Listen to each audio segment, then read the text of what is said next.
شاہ کریما دستگیرا اشرفا زین النبیین بحبیبہ المصطفیٰ ومن علی المؤمنین بنبیہ المجتبیٰ والصلاة والسلام علی سیدنا ومولانا محمد خیر الورى وعلى آلہ واصحابہ المتأدبین بالتقوی اما بعد فاعوذ باللہ السمیع العلیم من الشیطان اللعین الرجیم بسم اللہ الرحمن الرحیم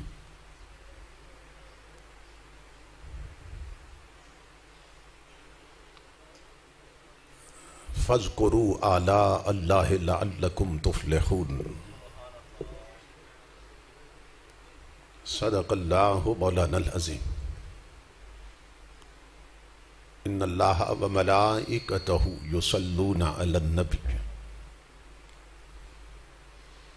یا ایہا الذین آمنوا صلوا علیہ وسلموا تسلیما۔ تو نے وہ نالیاں صاف کر لی، وہ گھر صاف کر لیا جہاں سے تو نے گزرنا اور رہنا ہے، تو وہ آنکھیں پاک نہ کر سکا جنہیں میں نے جلوہ دکھانا ہے۔ تو ہم اپنی خوشی تو دیکھتے ہیں اور مناتے بھی ہیں، ہم حضور کی خوشی بھول جاتے ہیں کس سے میں۔ فرمایا 12 ربیع الاول کو تو جھنڈے اٹھا کے نکلا گھر سے جلوس بنا کے، گلیوں میں چوکوں میں سڑکوں پہ، یہ تیری خوشی ہے، یہ تو تیری خوشی ہے کہ تجھے میرے جیسا نبی مل گیا۔ آقا فرماتے ہیں گلیوں چوکوں میں آیا، یہ تیری خوشی ہے۔ اگر اذان سن کر 5 وقت خدا کے گھر میں نماز پڑھنے آتا تو وہ میری خوشی تھی۔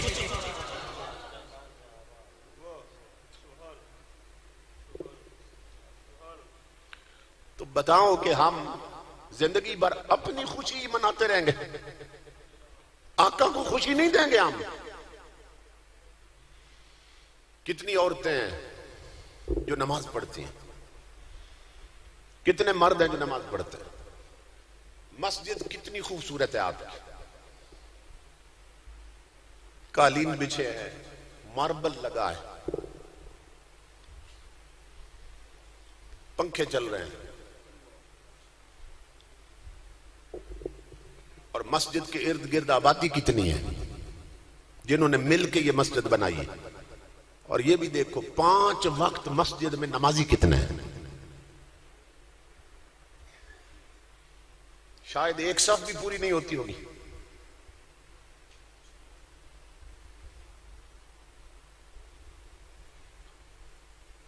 یہ جو حالت ہے اس کی بھی حضور نے خبر دی تھی۔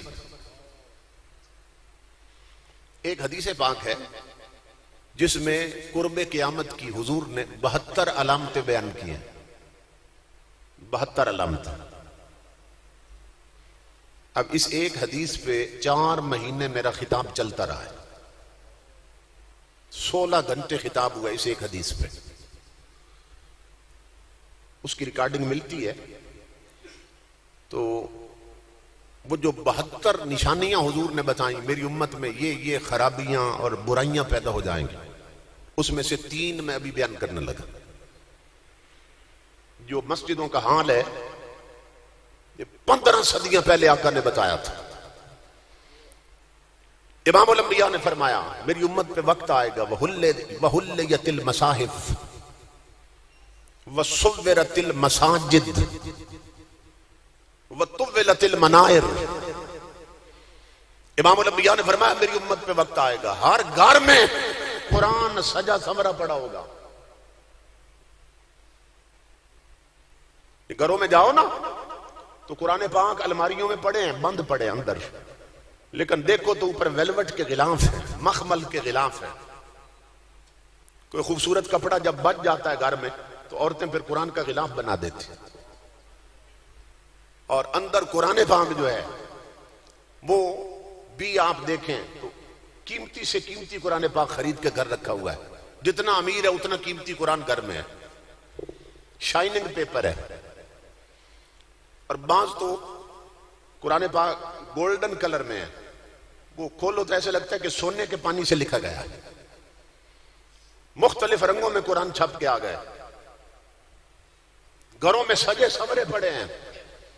15 صدیاں پہلے میرے آقا نے فرمایا میری امت پہ وقت آئے گا کہ ہر گھر میں قرآن سجا سورا پڑا ہوگا, مگر گھر میں قرآن پڑھنے والا کوئی نہیں ہوگا.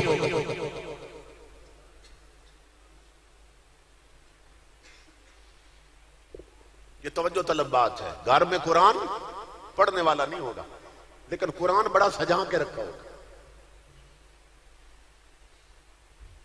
میری ماں بہنوں بیٹی اور میرے بزرگوں, یہ یاد رکھو کہ جس گھر کے قرآن کا غلاف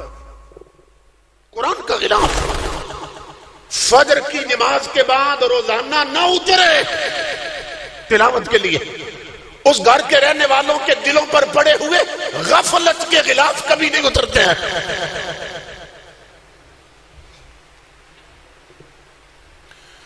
جس گھر میں قرآن کا غلاف نہ اترے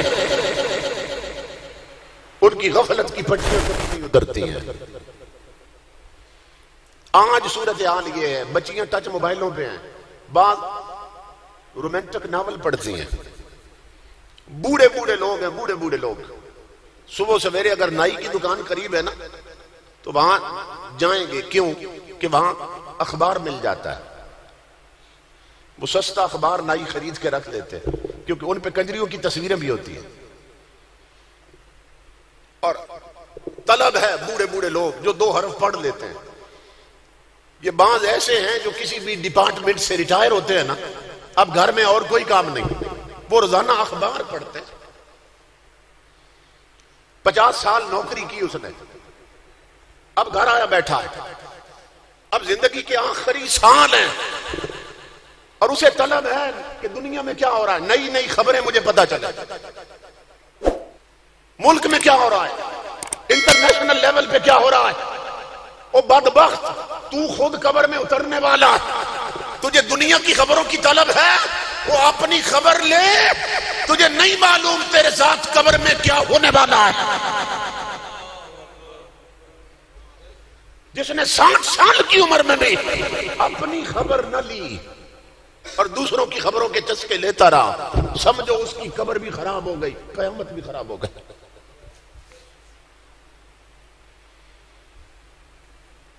بوڑھی بوڑھی عورتیں ٹی وی پر ڈرامہ نہیں چھوڑتی ہیں,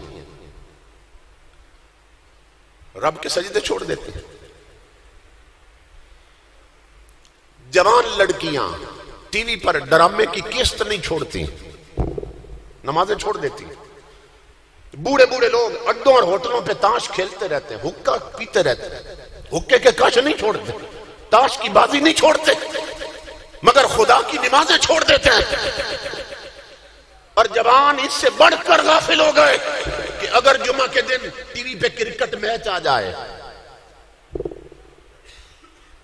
اعلان ہو کہ جمعہ کے دن میچ دکھایا جائے کرکٹ میچ, تو جوانوں کا حال یہ ہو گیا, بد نصیب جوانوں کا, کہ وہ کرکٹ میچ نہیں چھوڑتے, جمعے کی نماز چھوڑ دیتے ہیں. اور پوچھو تو ہیں سارے مسلمان, اسلام کس سے کا نام ہے.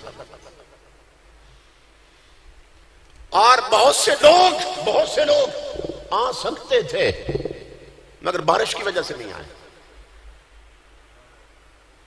کوئی شادی ہوتی تو پہنچ جاتے تھے, کسی کنجری کا ڈانس ہوتا تو پہنچ جاتے, دیکھتا میں بارش کیسے روکتی ہے. کوئی طوائف آتی نا گانے کے لیے تو ہر کوئی پہنچا ہوتا, میں دیکھتا انہیں بارش کیسے روکتی ہے. لیکن چونکہ یہاں ذکر مصطفیٰ ہونے والا تھا اور سینے میں ایمان کی وہ قوت نہیں تھی کہ جو بارش سے ٹکر لے سکے,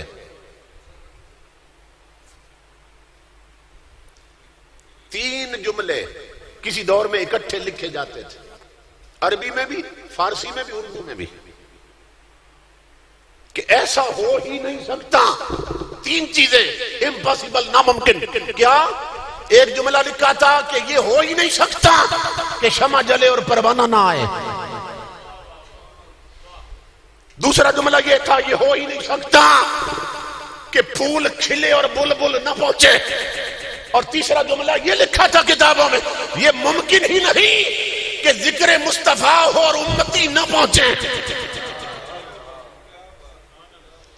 مگر دینی غفلت کے اس دور نے اور بے حیائی کے اس دور نے اس ناممکن کو بھی ممکن کر دیا. کئی ایسے بھی ہیں جنہیں اللہ نے توفیق دی دور سے آئے بیٹھے. کئی ایسے بھی ہیں اسی محلے سے نہیں آئے گھروں میں بیٹھے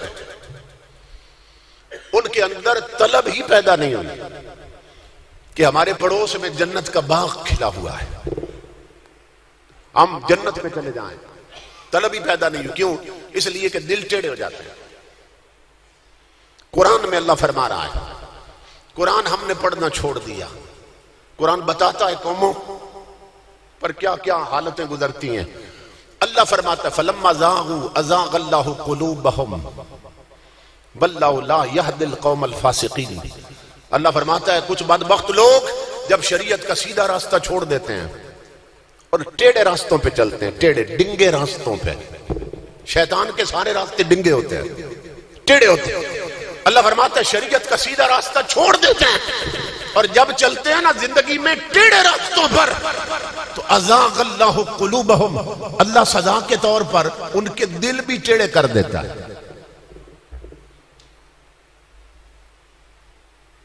دل بھی ٹیڑے کر دیتا. تو جب کسی کا دل ٹیڑا ہو جائے تو اس کے سامنے قرآن بھی پڑھو اس پہ اثر ہی نہیں ہوتا, اس کو حدیث بھی سناؤ اس پہ اثر نہیں ہوتا. کیونکہ دل جو ٹیڑے ہو چکے انہیں نہ خوف خدا پیدا ہوتا ہے, نہ فکر آخرت پیدا ہوتی ہے, نہ انہیں قبر یاد ہوتی ہے, نہ قیامت یاد ہوتی ہے, کیونکہ دل ٹیڑے ہو چکے ہوتے. میرے ایک دوست بتانے لگے کہ ہمارے پڑوس میں سامنے گھر کے سامنے ان کا باپ مر گیا, پڑوسیوں کا, عورت بیوہ ہو گئی, بچے یتیم ہو گئے. تو میں نے اپنے بچوں کو اور بیوی کو بٹھایا, میں نے کہا بالکل ساتھ گھر ہے آمنے سامنے, تو کم از کم اتنا ہونا چاہیے کہ 6-7 دن ہمارے گھر میں نا ٹی وی بند رہنا چاہیے. کہ ٹی وی چلے گا تو گانوں کی آواز آئے گی, میوزک اور موسیقی کی آواز آئے گی, ڈھول ڈھمکوں کی آواز آئے گی. تو یہ بڑے شرم کی بات ہے, ان کا گھر اجڑ گیا, وہ یتیم ہو گئے, عورت بیوہ ہو گئی, اور ہمارے گھر میں گانوں کی آواز گونجے تو بڑے شرم کی بات. تو کم از کم نا 5-7 دن ٹی وی بند رکھنا چاہیے. وہ کہتے ہیں بچے سمجھدار تھے, انہوں نے کہا اور بیوی نے کہ ہم چیلم تک نہیں چلائیں گے, کیا حرج ہے, 40واں ہو جائے اس کے بعد پھر ٹی وی چلائیں گے. وہ کہتا ہے کہ ہم نے یہ پروگرام بنایا تھا. لیکن اللہ کی عزت کی قسم جن کا باپ مر گیا تھا, جس عورت کا خامد مر گیا, امام الانبیاء کے غلاموں, وہ کہتا ہے اسی گھر میں چوتھے دن ٹی وی اور گانوں کی آواز آ رہی تھی.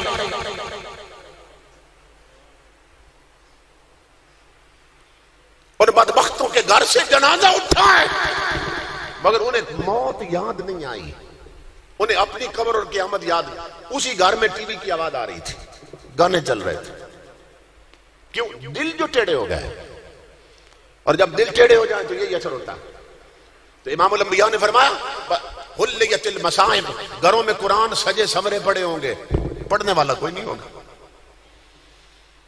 آج کتنے ہیں جو صبح اٹھ کے قرآن پڑھتے ہیں؟ کئی تو ایسے بھی ہیں کہ جنہیں قرآن پڑھنا ہی نہیں آتا. قرآن پڑھنا, جس ملک کے وزیر کو کل شریف پڑھنی نہ آئے, جس ملک کے وزیر اعلیٰ کو سورہ کوثر پڑھنی نہ آئے, چھوٹی سی سورت ہے قرآن, اور جس ملک کے موجودہ وزیر اعظم کو قرآن کا صرف ایک لفظ ہے خاتم النبیین, وہ پڑھانے پر بھی پڑھنا نہ آئے, اس ملک کے ٹانگے والے کو, ریڑھی والے کو اگر نماز نہ آئے تو کیا تعجب کی بات ہے.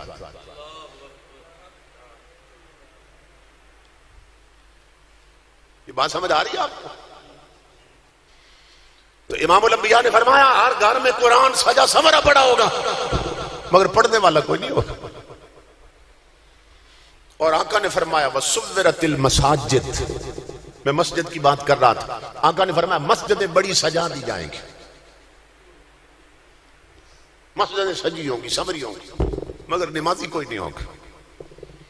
آج جس کے پاس 4 ٹکے آتے ہیں نا، 4 پیسے آتے ہیں، کسی کا بچہ یورپ میں، کسی کا امریکہ میں، کسی کا سعودیہ میں، تو پیسے بھیج دیتا ہے، مسجد میں کام ہو رہا ہے ٹائلیں بھیج دیتے ہیں، کوئی کہتا ہے قالین میرے ذمہ، کوئی کہتا ہے معراج کی ساری ڈیکوریشن میں کرواؤں، کوئی کہتا ہے مینار کا خرچہ سارا میرے ذمہ، بدبخت خود نہیں آتا نماز پڑھنا۔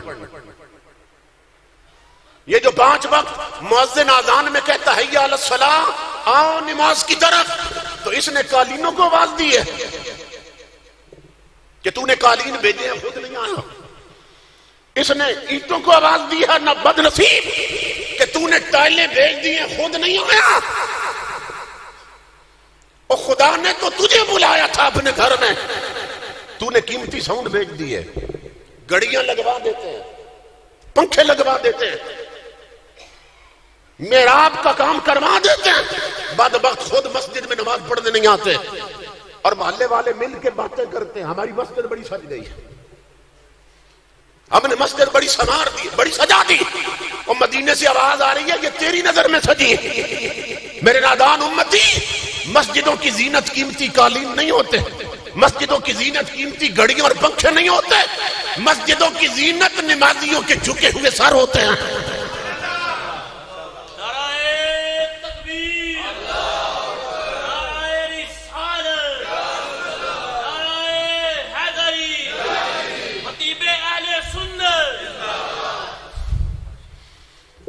مسجدوں کی زینت اس مالک کی بارگاہ میں منگتوں کے اٹھے ہوئے ہاتھ ہوتے ہیں، مسجدوں کی زینت تلاوت کرنے والی زبانیں بنتی ہیں، مسجدوں کی زینت قیمتی قالین نہیں ہوتے، قیمتی گھڑیاں نہیں ہوتی، یہ تو تیری نظر میں سجی ہے۔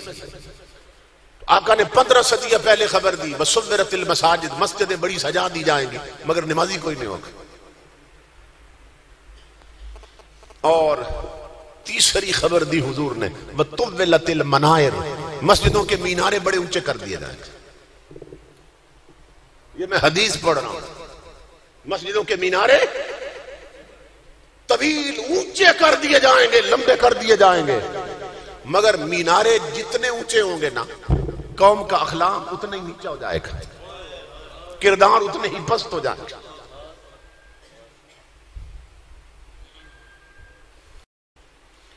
تو 15 صدیاں پہلے حضور خبر دے رہا ہے۔ آج دیکھو گھروں کے مصلے بھی خالی ہیں، مسلمان کے گھر میں جاؤ نا تو پوچھنا پڑتا ہے کہ قرآن کہاں رکھا ہے، ٹی وی پوچھنے کی ضرورت نہیں ہوتی، LCD پوچھنے کی ضرورت نہیں ہے، قرآن پوچھنا پڑتا ہے کہاں چھپا رکھا ہے، کیونکہ خدا کا قرآن چھپا رکھا ہے، اور جو کجریوں کے منظر فلمیں ڈرامے دکھاتا ہے وہ سامنے دیوار پہ سجا رکھا ہے، جسے چھپانا تھا اسے سجا رکھا ہے، جسے سجانا تھا اسے چھپا رکھا ہے۔ تو تاجدار کائنات کے علماء، جس گھر میں قرآن نہ پڑھا جائے اس گھر میں برکت کہاں سے آئے گی؟ ایک تو یہ ہے کہ قرآن نہیں پڑھتے، تلاوت نہیں ہے، نمازیں نہیں ہیں، اور دوسرا وہ چیزیں ہر شخص نے الا ماشاءاللہ سوائے چند لوگوں اپنا رکھی ہیں کہ جن سے اللہ کی لعنتیں اترتی ہیں گھروں پر۔ سنو حضور کی حدیث، امام الانبیاء نے فرمایا صوتان ملعونان فی الدنیا والآخرہ، 2 آوازیں ایسی ہیں کہ جس جگہ سے وہ آواز بلند ہوتی ہے اوپر سے اللہ کی لعنت اترتی ہے۔ 2 آوازوں کو اللہ اتنا ناپسند کرتا ہے اوپر سے لعنت اترتی ہے۔ یہ میری ماں بہنیں بیٹیاں بھی غور سے سنیں۔ نمبر 1 رنت ند مصیبت، کسی گھر میں کوئی فوت ہو جائے، کسی کی موت ہو جائے تو میت پر جب اونچی آواز میں مرد عورتیں چیختی چلاتی ہیں اوپر سے لعنت اترتی ہے۔ رونے پہ پابندی نہیں، بے اختیار جو آنکھ سے آنسو آتے ہیں اس کی اجازت، اس پہ پابندی نہیں ہے شریعت کی طرف، پیٹنے پہ پابندی ہے، چیخنے چلانے پہ پابندی ہے، اونچی آواز میں بین کرنا اس پہ پابندی ہے۔ تو امام الانبیاء نے فرمایا اوپر سے لعنت اترتی ہے. اور میری ماں بہنوں بیٹیوں، آج ہوتا کیا ہے کہ عورتیں بال کھول لیتی ہیں اور میت پہ پیٹنے لگ جاتی ہیں. تو چیخنے سے بڑھ کر پیٹنا حرام ہے. بخاری شریف کی حدیث ہے جو تاریخ حدیث کی سب سے اتھینٹک کتاب ہے، معتبر کتاب. اس میں ہے آقا نے بات ہی یہاں سے شروع کی، فلیس منا من ضرب الخدود وشق الجیوب ودعا بدعوى الجاہلیہ. آقا نے فرمایا جس کے گھر میں کوئی مصیبت آ جائے، کوئی فوت ہو جائے، کسی کی موت ہو جائے اور گھر والے پیٹنے لگ جائیں اور کپڑے پھاڑے میت پر، اور زمانے جاہلیت والے بین کریں، نوحے پڑے، امام الانبیاء فرماتے ہیں میت پر پیٹنے والوں کا میری امت سے کوئی تعلق نہیں ہے. یہ بخاری شریف کی حدیث.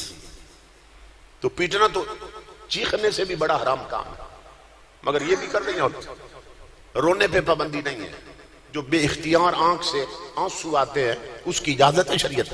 تو آقا نے فرمایا ایک تو چیخنے چلانے پر اوپر سے لعنت اترتی، اور دوسرا سنیے غور سے، فرمایا وَمِزْمَارٌ عِنْدَ نِعْمَةٍ،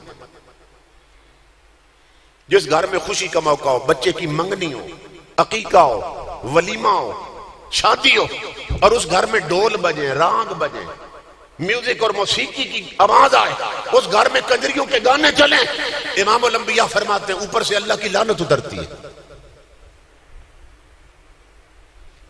اب تصور کریں کہ ہمارے گھروں میں کیا ہو رہا ہے، ہم رحمت کما رہے ہیں کہ لعنت کما رہے ہیں.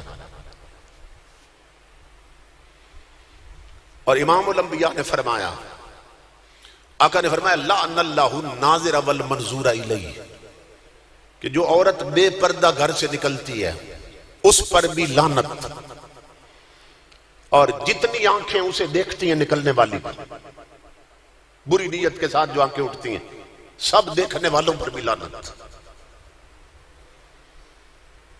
جو عورت بے پردہ گھر سے نکلتی ہے، عورت کے لیے پردہ کرنا ضروری ہے. ام المومنین ہے، مومنوں کی ماں حضرت عائشہ صدیقہ رضی اللہ تعالیٰ عنہ. آپ فرماتی ہیں میں حضور کے ساتھ سفر پہ جایا کرتی تھی، اور جب جنگل ہوتا، کوئی آبادی نہ ہوتی، تو میں اپنے چہرے سے کپڑا ہٹا دیتی. بھئی جنگل جو ہے، لیکن جو ہی پتا چلتا آبادی آ گئی ہے، یا آقا فرماتے کہ لوگ آ رہے ہیں، دور سے نظر آ رہے ہیں، تو آپ فرماتی ہیں خمرت وجہی بجلبابی، میں اپنے چہرے کو اپنے دوپٹے سے ڈھانپ لیتی تھی، اپنے چہرے کو ڈھانپ. بعض اینکرز بیٹھے ہیں چینلوں پہ، بدبخت جاہل لوگ، وہ بکواس کرتے ہیں عورت کے چہرے کا کوئی پردہ نہیں ہے. یہ حکومتوں کے پالتو کتے ہیں جو بک بک کرتے ہیں حضور کی شریعت کے خلاف. انہیں علم شریعت کی الف بے نہیں آتی، اور وہ ٹی وی پر بھونکتے ہیں شریعت کے خلاف.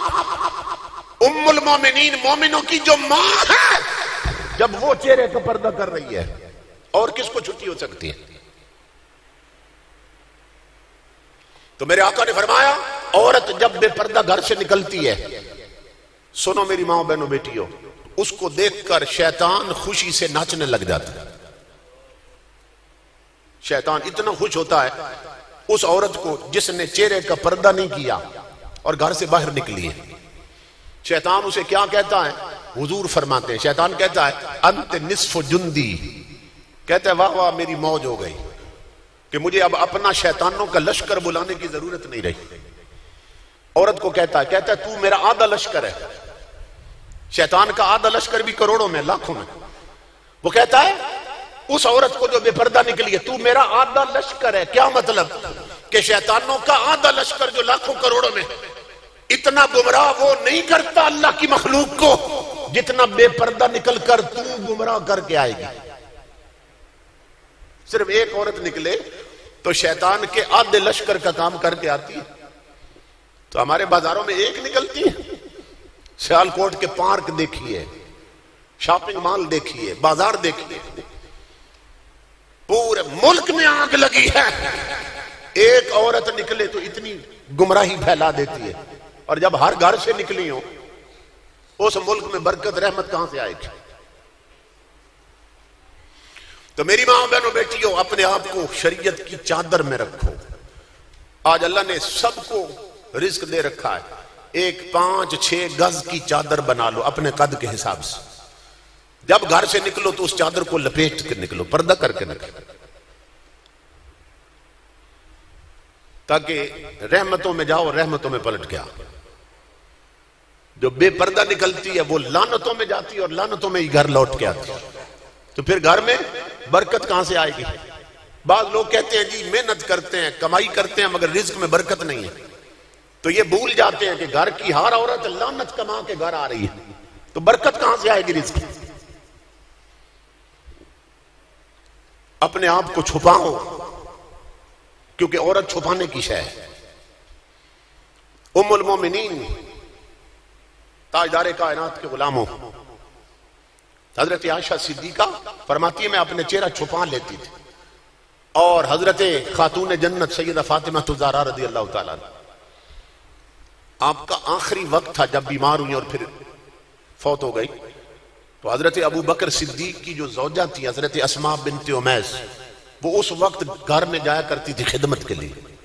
خلیفہ وقت کی بیوی وہ سیدہ کی خدمت کے لیے جاتی ہے۔ ایک دن وہاں پہنچی تو حضرت فاطمہ رو رہی تھی، تو جا کے ہاتھ چوما، اے رسول اللہ کی لخت جگر، آپ کیوں رو رہی ہیں؟ تو حضرت فاطمہ نے فرمایا میری ماں بہنوں بیٹیوں غور سے سننا، اس کو کہتے ہیں شرم اور حیا۔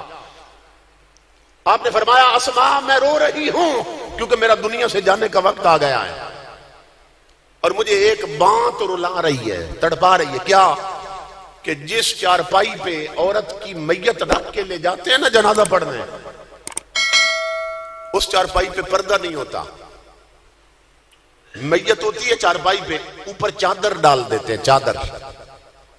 تو حضرت فاطمہ کو سننا کیا فرما رہی ہے، ٹینشن کیا بنی ہوئی ہے۔ کہا جب میت ہوتی ہے چارپائی پہ، چارپائی اٹھا لیتے، اوپر چادر ہوتی ہے، تو چادر میت کے جسم سے لپٹ جاتی ہے۔ میت کا اگر پیٹ پھولا ہوا ہو تو چادر اٹھی ہوئی ہوتی ہے، میت اگر موٹی ہو تو چادر بھی اسی حساب سے پھیلی ہوتی ہے، میت اگر پتلی ہو کمزور ہو تو چادر اسی حساب سے چونکہ جسم سے لپٹ جاتی ہے۔ تو حضرت فاطمہ فرمانے لگی اسماء میں نہیں چاہتی کہ کسی کو معلوم ہو کہ فاطمہ کے جسم کی ساخت کیسی تھی، میرے ڈھانچے کا بھی اندازہ ہو کسی کو کہ فاطمہ موٹی تھی یا کمزور تھی، اس لیے میں رو رہی ہوں کہ میری اتنی بھی بے پردگی نہ ہونے پائے۔ انہوں نے فرمایا آپ نہ پریشان ہو کہ میں نے جب ہجرت حبشہ کی تھی تو اس وقت وہاں میں نے دیکھا تھا حبشہ میں کہ جب کوئی عورت فوت ہوتی ہے اس کی چارپائی جو ہے اس کے چاروں کونوں میں نا 4 لکڑیاں ٹھونک دیتے ہیں، اور ان لکڑیوں پر ایک بڑی چادر ڈال دیتے ہیں، تو ایک ڈولی سی بن جاتی ہے، ڈولی سی۔ تو میت اندر ہوتی ہے تو پورے پردے کے ساتھ وہ لے جاتے ہیں۔ حضرت فاطمہ زہرا ہنس پڑی اور ہاتھ پکڑ کے فرمایا اسماء وعدہ کرو میرے جنازے کی چارپائی تو تیار کرے گی۔ میری ماں بہنوں بیٹیوں، اگر تم نے اپنا ماڈل بنانا ہے تو سیدہ فاطمہ زہرا کو بناؤ۔ آج ہماری جوان بچیاں جو کالجوں یونیورسٹیوں میں پڑھتی ہیں ان کی ماڈل کون ہے؟ فلموں میں ناچنے والی کنجریاں۔ اور وہ کیوں نہ بنے؟ اس لیے کہ 23 مارچ کو ہمارے صدر نے، ملک کے صدر نے، جو پاکستان کی سب سے بڑی کنجری ہے، اس کو تمغہ امتیاز دیا ہے۔ چلو بھر پانی میں ڈوب مرنے کا مقام ہے ان کے لیے۔ ظالموں، ملک بنا تھا کلمے کے نام پہ، یہ تاجدار کائنات کے دین اور شریعت کے تسلط کے لیے بنا تھا کہ یہاں محمد عربی کا دین و نظام ہو، اور تم یوم پاکستان کے موقع پر کوئی اور دن رکھ لیتے۔ یوم پاکستان کے موقع پر ایک کنجری کو ایوارڈ دے رہے ہو، کیوں دے رہے ہیں؟ اس کے پیچھے پلاننگ کیا ہے؟ پلاننگ یہ ہے کہ تاکہ باقی کالجوں یونیورسٹیوں میں پڑھنے والی بچیاں یہ جان لیں کہ اگر ہم نے بھی صدر سے ایوارڈ لینا ہے تو ہمیں بھی اسی راستے پہ چلنا چاہیے۔ جس پہ وہ کجری چلی ہے. دل کے پپولے جل اٹھے سینے کے داغ سے، اس گھر کو آگ لگ گئی گھر کے چراغ سے. کیسے کیسے احمق، جاہل اور بے دین لوگ اس ملک کے تخت پہ مسلط ہو چکے ہیں. تو آقا کا دین تمہیں آواز دے رہا ہے، ہر خاندان کے لوگوں، آقا کا دین کمزور ہو رہا ہے، اس کا سہارا بن جاؤ، قوت دو. جنہیں اللہ نے اولاد دی ہے، اپنے بچوں میں سے ایک کو حضور کی شریعت کا عالم بناؤ. جسے اللہ نے بیٹیاں دی ہیں، ہر بیٹی کو حافظہ قاریہ اور عالمہ بناؤ. اپنے گھر میں حضور کی شریعت لاؤ، اپنی بہو بیٹیوں کے پردے اور لباس میں حضور کی شریعت لاؤ. اپنی شادیوں کے رسم و رواج بدلو. جس نبی کی سنت ہے شادی کرنا، شادی پر خدا توفیق دے تو اسی نبی کے ذکر کی محفل سجاؤ. درس قرآن رکھ دو شادی پہ، درس حدیث رکھ دو، تاکہ پتہ چلے قوم کو شریعت میں شادی کیسے کرتے ہیں، اور جو شریعت کے مطابق شادی کی جائے اس کی برکتیں کیا ہوتی ہیں. تو میری ماں بہنوں بیٹیوں، آج معاشرہ گمراہی کی دلدل میں پھنس چکا ہے. اگر ہم سب مل کے چاہیں آقا کے دین کو تحفظ دیں، سہارا بنیں، تو ہم یہ کام کر سکتے ہیں. آج گرداب بلا میں جو پھنسی ہے کشتی، ہم اگر آج بھی چاہیں تو نکل سکتی. ہم اگر آج بھی اللہ کو راضی کر لیں، آج بھی قوم کی تقدیر بدل سکتی ہے. مگر اس کے لیے جوانوں تمہیں مسجدوں کا رخ کرنا ہوگا. تمہیں اپنے ٹچ موبائلوں سے ہر گندا منظر اور گانا ڈیلیٹ کرنا ہوگا، اس کی جگہ تلاوت قرآن رکھنی ہوگی. تمہیں اپنی کاروں میں کجریوں کے گانے نہیں، محمد عربی کے دین کی شریعت کی باتیں کرنے والے علماء کی کیسٹیں رکھنے ہوں گی. راستے میں چلتے ہوئے وضو کر کے گھر سے نکلو، آقا پہ درود پڑھتے رہو، قرآن سنو، حدیثیں سنو، تاکہ دین سمجھ آئے اور دین کے قریب ہو جاؤ. تو ان محفلوں کا مقصد یہ ہے کہ ہم شریعت کو سمجھیں، دین کو سمجھیں. آنکھ تو سب کی بند ہونے والی ہے اور وقت بہت جلدی گزرتا جا رہا ہے. ہر کوئی موت کی وادی میں اتر جائے گا اور وہاں تنہا پھینک آئیں گے. صرف عمل ساتھ ہوں گے، عمل، اور کوئی نہیں ہوگا. کچھ عرصہ پہلے کی بات ہے، ہمارے راولپنڈی میں ایک فقیر راولپنڈی کے چوک میں بیٹھا ہوا رو رہا تھا. بہت بڑا چوک ہے، چوک سے نا گاڑیاں گزر رہی تھی، بڑے بڑے امیر لوگ لینڈ کروزر میں اور پجاروں میں اور بڑی بڑی مہنگی کاروں میں اپنی بیویوں کو بنا سنوار کے بٹھا کے، جن کے ننگے سر تھے، گردنیں بھی ننگی تھی، آدھے جسم بھی ننگے تھے، اندر گانے چل رہے تھے، مسجدوں میں اذان ہو رہی تھی، دنیا رنگینیوں میں کھوئی تھی. وہ فقیر سب کو دیکھ کے رو رہا تھا، جس کو دیکھتا تھا روتا تھا. ایک شریف آدمی قریب گیا، اس نے کہا فقیر صاحب دنیا میں اتنی رونقیں، آپ کیوں رو رہے ہیں؟ ہر کوئی ہنس رہا، آپ رو رہے ہیں؟ کتنی رنگینی ہے، کتنے مزے میں ہے دنیا، آپ رو رہے ہیں؟ سننا فقیر نے جو بات کی، اس نے کہا اللہ کی عزت کی قسم میں اس لیے رو رہا ہوں کہ میری آنکھیں دیکھ رہی ہیں کہ یہ سارے جس کے مجرم ہیں وہ معافی دینا چاہتا ہے، مجرم معافی مانگ نہیں رہے. اس کی رحمتیں انتظار میں ہیں کہ قوم جھک جائے، معافی مانگ لے، میں معاف کر دوں. جس کے مجرم ہے وہ معافی دینا چاہتا ہے، مجرم معافی مانگ ہی نہیں رہے. کسی کو نہ قبر یاد، نہ نماز یاد، نہ قیامت یاد، اس لیے رو رہا ہوں. اسی فقیر کو اسی بندے نے اگلے دن پنڈی کے بہت بڑے قبرستان میں روتے ہوئے دیکھا.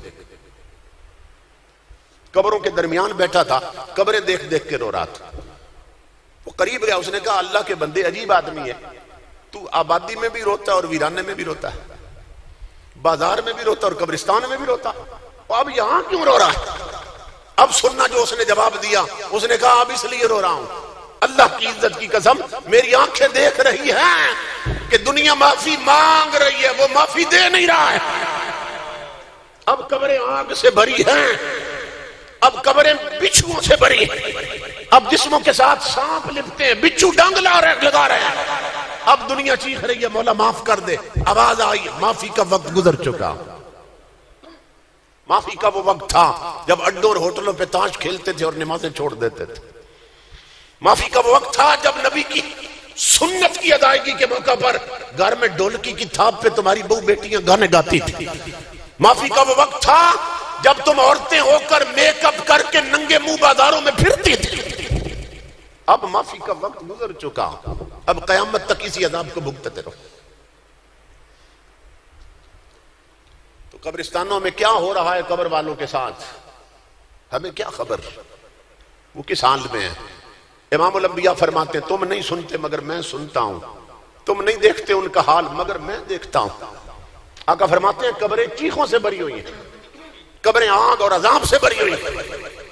امام جلال الدین سیوطی رحمت اللہ تعالی علیہ یہ حضور کے کئی صدیاں بعد ہوئے ہیں، مگر اتنے بڑے عاشق رسول تھے کہ انہیں 75 بار جاگتے ہوئے حضور کا دیدار نصیب ہوا تھا.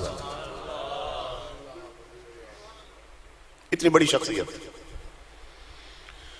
آپ نے اپنی کتاب میں لکھا ہے کہ ایک قبر کھودنے والا بیان کرتا ہے جو قبرستان میں قبریں بنایا کرتا تھا. وہ کہتا ہے اللہ کی عزت کی قسم میں نے ایک قبر میں جو پرانی ہو کے گر گئی تھی اس میں ایک میت دیکھی کہ جس کے سر سے پاؤں تک ہر جگہ پہ کیل ٹھوکے گئے تھے، اور سب سے بڑا کیل اس کے دماغ میں ٹھوکا ہوا تھا، اور ایسے کیل میں نے کبھی نہیں دیکھے. ایک اور قبر کھودنے والا کہتا ہے اللہ کی عزت کی قسم میں نے ایک میت دیکھی کہ جس کی پوری کھوپڑی میں جہنم کا سیسا پگھلا کے ڈالا گیا تھا. امام الانبیاء نے فرمایا ہے من جلس الی قینۃ یسمع منها صب فی اذنہ لعنہ یوم القیامہ. آقا فرماتے ہیں جس نے کسی گانے والی کا گانا سنا، گانے والی کا گانا سنا، اس کے اڈے پہ جا کے سنا یا اسے اپنے گھر بلا کے سنا، اسے شادی پہ منگوا کے سنا، یا اس کی سی ڈی خرید کے سنا، یا اس کی آڈیو بنا کے سنا، یا اس کی ریکارڈنگ کر لی اپنے موبائل میں، کیونکہ اصل جرم ہے سننا. آقا نے فرمایا من جلس الی قینۃ جس نے کسی گانے والی کا گانا سنا، قیامت کے دن جہنم کی آگ میں سیسا پگھلا کر اس کے دونوں کان بھر دیے جائیں گے.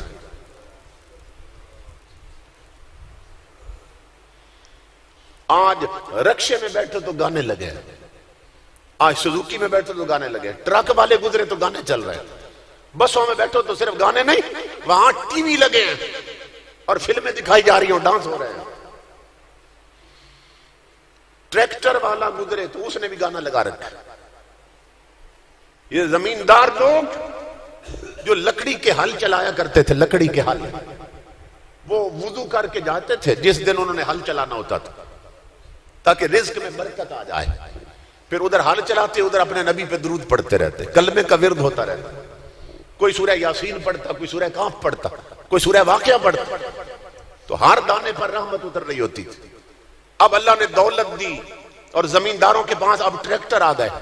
اب صورتحال کیا ہے کہ ادھر زمیندار کا بیٹا ہل چلا رہا ہے، اس زمین سے رزق لینا ہے، ادھر ٹریکٹر پر بھی کجری کا گانا چل رہا ہے. ہم نے رزق کو بھی ناپاک کر دیا، ہر دانے پہ لعنت اتار لی.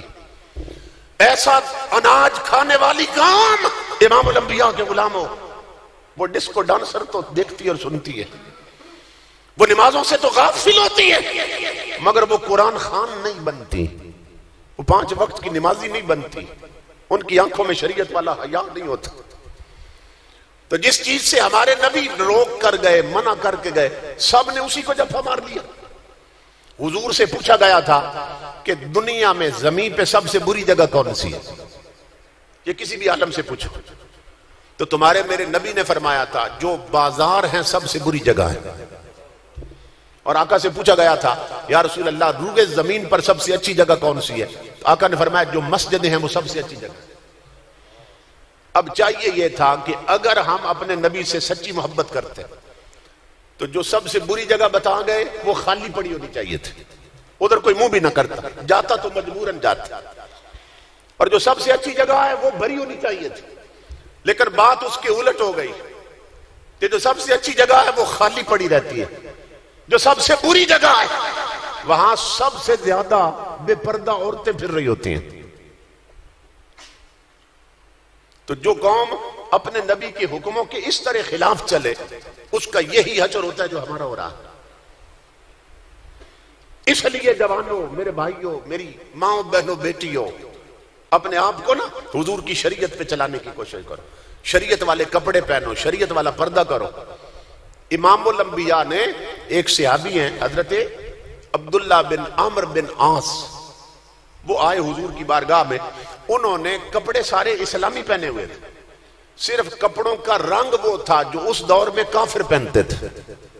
اس رنگ کے کپڑے کافر پہنتے، زعفرانی رنگ کے کپڑے پہنے تھے. امام الانبیاء نے فرمایا ان ھذہ من ثیاب الکفار، فرمایا میرا غلام ہو کر کافروں والا رنگ پہن رکھا ہے. فرمایا اتار دیں یہ کپڑے. انہوں نے عرض کی آقا اس کا رنگ کچا ہے، اگر اجازت دیں تو میں رنگ ہی اتار دیتا ہوں. آقا اتنے غصے میں تھے کہ حضور نے فرمایا رنگ نہیں اتارنا، کپڑے اتار کے کپڑوں کو آگ لگا دو. خدا کے لیے سوچو میری ماں بہنوں، بیٹی اور بھائیوں اور جوانوں بزرگوں، کہ جس نبی کی غیرت یہ بھی گوارا نہیں کرتی کہ ان کے امتی اس رنگ کے کپڑے پہنے جس رنگ کے کپڑے کافروں کے ہوتے ہیں. تو اس نبی کے دل پہ کیا بیت رہی ہوگی کہ جس کی امت کی اکثریت نے اپنی شکلیں ہی حضور کے دشمنوں والی بنا دی.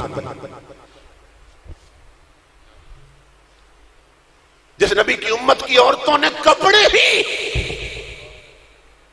تاجدار کائنات کے دشمنوں والے پہن لیے. جن گھروں کا ماحول ہی تاجدار کائنات کے دشمنوں کے گھروں کے ماحول جیسا بن گیا، حضور کے دل پہ کیا بیت رہی ہوگی. آقا نہیں چاہتے میرا امتی اس رنگ کے کپڑے بھی پہنے جس رنگ کے کپڑے کافر پہنتے ہیں. تو حضور کو خوش کرنا ہے تو حضور کی شریعت پہ چلو. دیکھو نا کتنے افسوس کی بات ہے کہ گھر پہ حضور کے نالین کا جھنڈا لگا ہو، چھت پہ لگا ہو نالین کا جھنڈا، اور چھت کے نیچے ہر وہ کام ہو رہا ہو جو نالین والے کی شریعت کے خلاف. تو اس جھنڈا لگانے کا مقصد کیا ہے؟ جھنڈا لگانا تو گویا اعلان کرنا ہے، اعلان کرنا ہے کہ ہم جو اس چھت کے نیچے رہتے ہیں سب محمد عربی کے غلام ہیں. پتہ چلے اس گھر میں حضور کا دین ہے، شریعت ہے، آقا کی شریعت کی قدریں یہاں پہ ہیں. لیکن ہم کس راستے پہ چل رہے ہیں؟ تو میری ماں بہنوں، بیٹی اور بزرگوں، ان جلسوں کا مقصد یہ ہے کہ ہم اپنے آپ کو حضور کی شریعت کے راستے پہ چلائیں. اب یہ میرے ان بھائیوں کی مہربانی ہے کہ میرے جیسے بے سرے بندے کو بلا لیا نہیں، ورنہ ہوتا یہ ہے کہ سر تال والے کو بلاتے ہیں، سر تال والے کو جو شعر پڑھتا ہے، جو ٹپے سناتا ہے، جو کانوں کا سواد اور چسکا پورا کرتا ہے. بس دو لوگ آتے ہیں اور اپنا چسکا پورا کر کے گھر چلے جاتے ہیں، نہ زندگی بدلتی ہے، نہ کوئی پلے شے پڑتی ہے.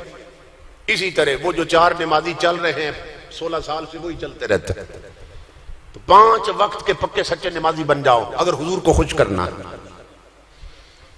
جس محلے کی مسجد ویران ہو آپ اس محلے کی ہر گلی سجا دیں جھنڈیوں کے ساتھ حضور کی، حضور کبھی خوش نہیں ہوں گے. یہ تو ہماری خوشی ہے کہ ہم گلیاں سجاتے ہیں، آقا کی خوشی یہ ہے کہ مسجدیں بھی سجاؤ. کیسے؟ سجدوں کے ساتھ، عبادت کے ساتھ، تلاوت قرآن کے ساتھ. مسجدیں ویران پڑی، لوگ کہتے ہیں ہر جگہ پہ رش ہے، جدھر جاؤ رش ہے. میں کہتا ہوں ایک جگہ ہے جہاں کوئی رش نہیں ہے، 5 وقت آ کے دیکھ لو مسجدیں خالی پڑی. اچھا سینما ہالوں پہ رش ہے، اور اب جو نئی حکومت آئی ہے نا اس نے تو خوش کر دیا، اعلان کر دیا. اس وزیر اعظم کہہ رہا ہے ہم ریاست مدینہ بنائیں گے. اس کا وزیر اعلان کر رہا ہے کہ ملک میں 286 سینمے ہیں پہلے سے. وہ کہتا ہے یہ تھوڑے ہیں، یہ قوم کی ضرورت پوری نہیں کر رہے، کیونکہ ابھی قوم میں غیرت ہے، شرم ہے، حیا ہے. وہ کہتا ہے یہ آنے والی نئی حکومت 1100 سینمے اور بنائے گی، 1100 سینمے اور کھولے گی. نیلے پہ نیلے آئے ہوئے، احمقوں کی کمی نہیں، غالب 1 ڈھونڈو 1000 ملتے ہیں. بے غیرت قسم کے لوگ. اور تم نے بھی تو مسلمان ماؤں کا دودھ پیا. اللہ نے تمہیں کرسی اور اقتدار اور قوت دی ہے ظالموں، اس قوت کو نبی کے دین کی خدمت خدمت میں کیوں نہیں لگاتے؟ تمہیں اللہ نے جو طاقت دی ہے، کرسی دی ہے، اس کرسی کو محمد عربی کے دین کی خدمت میں لگاؤ۔ قوت نافذہ دی ہے، حضور کا دین نافذ کرو، بے حیائی کا خاتمہ کرو۔ تم الٹا اعلان کر رہے ہو 1100 سینمے کھولیں گے۔ یہ بچوں سے پوچھ لیں، یہ ریکارڈنگ میں بات آئی ہے، ایک وزیر اعلان کر رہا ہے 1100 سینمے کھولیں گے۔ میرا آخری پیغام ہے، ہر مقام پر اپنے دل پہ ہاتھ رکھا کرو، دل پہ ہاتھ رکھا کرو۔ اور پیغام یہ ہے کہ ہن دل تے ہاتھ رکھ، سچ سچ دس ہے مسلمان دا مطلب کیا؟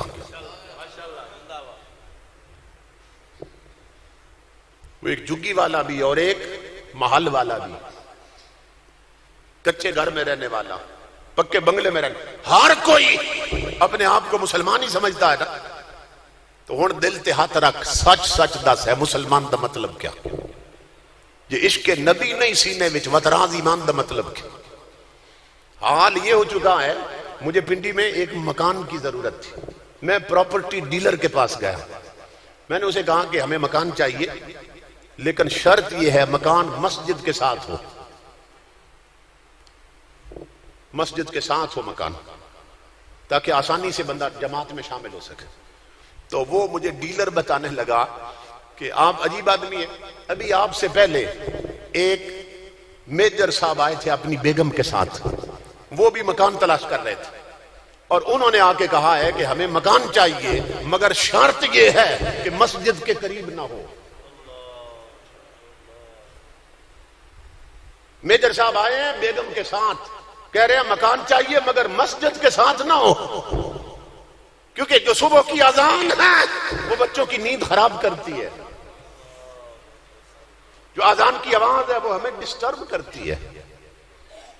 وہ بدبخت بھی ہوگا جس نے مسلمان ماں کا دودھ پیا، لیکن چونکہ صرف تعلیم انگریزی کی ہے، گھٹی میں انگریز کی تعلیم ہے، نبی کا قرآن نہیں پڑھا، شریعت نہیں پڑھی۔ تو میرا پیغام ہے، ہر کوئی جو اپنے آپ کو محمد عربی کا غلام کہتا ہے، کہ ہر مقام پر جو بھی قدم اٹھاؤ دل پہ ہاتھ رکھ کے پوچھ اپنے ضمیر سے، ہن دل پہ ہاتھ رکھ، سچ سچ دس ہے مسلمان دا مطلب کیا؟ یہ عشق نبی نہیں سینے وچ، وطراز ایمان دا مطلب کیا؟ وط ہندوستانی ٹھیک ہاتھ سے اتنے نقصان دا مطلب کیا؟ 40 لاکھ بچے یتیم ہوئے، عورتیں بیوہ ہوئی ہیں، تب یہ ملک بنا کلمے کے نام پہ۔ کیا انہوں نے قربانی اس لیے دی تھی کہ یہاں کنجریوں کو ایوارڈ دیے جائیں، یہاں بے غیرتی کے اڈے کھولے جائیں؟ پھر پاکستان بنانے کی ضرورت کیا تھی؟ پھر یہ پورا ہندوستان ہی رہنے دینا تھا۔ ہن دل تے ہاتھ رکھ، سچ سچ دس ہے مسلمان دا مطلب کیا؟ یہ عشق نبی نہیں سینے وچ، وطراز ایمان دا مطلب کیا؟ بس ہندوستانی ٹھیک ہاں سے وہ اتنے نقصان دا مطلب کیا؟ جتے پاک نبی دی عزت نہیں، اس پاکستان دا مطلب کیا؟ کہ نبی کی عزت پر بھونکنے والی کتیاں، اس کو تم تحفظ دے رہے ہو، اور تاجدار کائنات کے عاشقوں کو تم نے جیل میں ڈال رکھا ہے۔ جتے پاک نبی دی عزت نہیں، اس پاکستان کا مطلب کیا؟ اس لیے میرے آقا کے غلاموں، یہ دین کے لٹنے کا زمانہ آ گیا ہے، حضور کے دین کے محافظ بن جاؤ، جوانوں آقا کے دین کی قوت بن جاؤ، بوڑھو تاجدار کائنات کے دین کے تحفظ کے لیے سرپرستی کرو جوانوں کی، اور ان کا رخ کر دو مصطفیٰ کے مدینے کی طرف۔ یہ چند جوان ہیں جنہوں نے مل کے پروگرام کیا، تو اس گاؤں کے سارے جوان اسی پلیٹ فارم پہ اکٹھے ہو جائیں کہ ہم نے اپنے کم از کم اس گاؤں میں حضور کے دین کے خلاف کوئی کام نہیں ہونے دینا، ہم خود بھی شریعت پہ چلیں گے، اس طرح کے پروگرام رکھیں گے تاکہ دنیا کو دین کی طرف رغبت پیدا ہو۔ مجھے بہت زیادہ خوشی ہوئی، میرے محترم بھائی محمد عباس قادری صاحب مجھے بتا رہے تھے قبلہ شاہ صاحب کی خدمات، کہ اس علاقے میں مسلک کے حوالے سے، دین کے حوالے سے ان کی تاریخی نوعیت کی خدمات، تو جہاں اللہ نے ایسے بزرگ عطا کر رکھے تو وہاں ان کی قیادت میں آپ دین کی خدمت کا ہے وہ اذان